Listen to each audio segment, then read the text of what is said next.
Hello, I hope तुम्ही सगळे खूप छान आहात.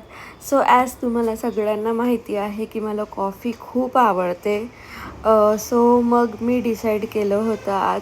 मेन म्हणजे मी नाही डिसाईड केलं तर प्रेमचं खूप चालू होतं, माझा भाऊ, की आज काहीतरी कॉफी वगैरे कर असं. मग मी त्याला विचारलं की ते डाल्कन कॉफी करू का म्हणून. मग तो हो बोलला. मग त्याच्यासाठी मी काय घेतलं, पहिले केटलमध्ये गरम पाणी करून घेतलं. त्याच्यानंतर बाऊल घेतला. बाऊलमध्ये 4 चमचे कॉफीचे टाकले.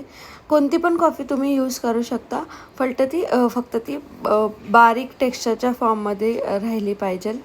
त्याच्यानंतर मी बारीक साखरच त्याच्यात यूज केली, कारण की ती लवकर विरघळून जाते म्हणून.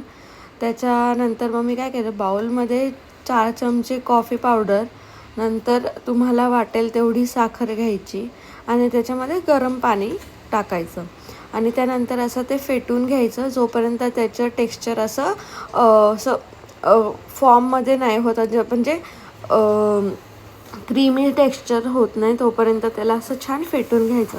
त्याच्यासाठी मी हे छोटंसं ब्लेंडर घेतलं होतं, हँड ब्लेंडर. त्याच्याने खूप छान झालं. आणि मग त्याच्यानंतर मी त्याच्यावर थोडेसे चॉको चिप्स स्प्रेड करून घेतलं. हे असं दिसत होतं, तर खूप छान झालं होतं. ते मी नंतर फ्रीजमध्ये ठेवून दिलं. त्याचं टेक्स्चर नसतं, असं आईस्क्रीमसारखं झालं होतं. नंतर मग मी स्विमिंग वगैरे करून आली तोपर्यंत ते असं छान आईस्क्रीमच्या टेक्स्चरमध्ये झालं होतं. मग त्यामध्ये ॲक्च्युली मला त्याच्यात टाकायचं होतं थंड दूध, पण कृष्णवीच्या पप्पांनी दूध आणलं आणि मी ते गरम करायला ठेवून दिलं, मला काही आठवण नाही म्हणून. मग त्याच्यानंतर थोडा वेळ ते गार झाल्यानंतर कॉफीचं ते फ्रोथ होतं ते मी ग्लासामध्ये